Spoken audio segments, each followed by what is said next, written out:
একদিকে বাবার নিথর দেহ কবরস্থ হয়েছে বিকেলে, অন্যদিকে দাফন কাফনের পর রাত নামতেই হাজির হতে হয়েছে কর্মস্থলে। আবার সেই রাত না পেরোতেই সকালে বসতে হয়েছে এইচএসসি পরীক্ষার হলে। এটি কোনো সিনেমার গল্প নয়, এটি বাংলাদেশের এক তরুণের বাস্তব জীবন সংগ্রাম। বাগেরহাটের শিক্ষার্থী ইসমাইল ইকনের এই গল্প এখন হাজারো মানুষের চোখ ভিজিয়ে দিচ্ছে। ২১ জুলাই সকালে হঠাৎ অসুস্থ হয়ে মারা যান ইকনের বাবা ইসরাফিল দারিয়া। মাত্র ৪৫ বছর বয়সে থেমে যায় পরিবারের একমাত্র উপার্জনক্ষম মানুষটির জীবন। জোহরের নামাজের পর গোপালগঞ্জের পারিবারিক কবরস্থানে ইকন নিজের বাবাকে চিরনিদ্রায় শায়িত করে। পরিবারের ওপর নেমে আসে শোকের কালো ছায়া। কিন্তু এই শোককে বুকে চাপা দিয়েই কয়েক ঘন্টা পর ইকনকে নিতে হয় কঠিন সিদ্ধান্ত। সংসারের অভাব কিছুটা লাঘব করতে পড়াশোনার পাশাপাশি বাগেরহাট শহরের একটি ব্যাংকের এটিএম বুথে রাতের শিফটে খণ্ডকালীন চাকরি করতেন ইকন। কিন্তু বাবার মৃত্যুর পর মুহূর্তেই বদলে যায় সব হিসাব। পরিবারের একমাত্র উপার্জনক্ষম ব্যক্তি হয়ে ওঠেন তিনি।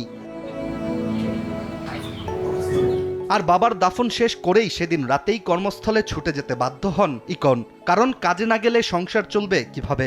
সবচেয়ে হৃদয় বিদারক বিষয়টি হচ্ছে রাতভর ডিউটি শেষ করে বাড়ি ফেরারও সুযোগ পায়নি ইকন। পরদিন সকালেই হাজির হন এইচএসসি পরীক্ষার কেন্দ্রে। ইসলামের ইতিহাস ও সংস্কৃতি বিষয়ে পরীক্ষায় অংশ নেন বুক ভরা শোক, অনিশ্চয়তা আর দায়িত্বের পাহাড় নিয়ে। আমার ফ্যামিলিতে আমার বাবা ছিল, আমার মা ছিল, আমার এক বড় ভাই ছিল যে সামান্য বিকারগ্রস্ত, এবং আমি ছিলাম। এখন যেহেতু আমার বাবা মারা গিয়েছে এবং আমাদের চালিকা শক্তি যিনি ছিলেন, অর্থাৎ আয়ের উৎস তিনিই করতেন, যেহেতু তিনি মারা গিয়েছেন, এখন সম্পূর্ণ দায় দায়িত্ব আমার উপরই ন্যস্ত হয়েছে, যেহেতু আমার ভাই মানসিকভাবে একটু অসুস্থ। ইকনের সামনে এখন একসঙ্গে তিনটি যুদ্ধ: নিজের উচ্চশিক্ষার স্বপ্ন বাঁচিয়ে রাখা, সংসারের খরচ চালানো এবং অসহায় মা ও মানসিক ভারসাম্যহীন বড় ভাইয়ের দায়িত্ব কাঁধে তুলে নেওয়া। যে বয়সে একজন শিক্ষার্থীর সবচেয়ে বড় চিন্তা হওয়ার কথা পরীক্ষার প্রস্তুতি, সেই বয়সেই ইকনকে ভাবতে হচ্ছে পরিবারের পরবর্তী খাবারের ব্যবস্থা কিভাবে হবে।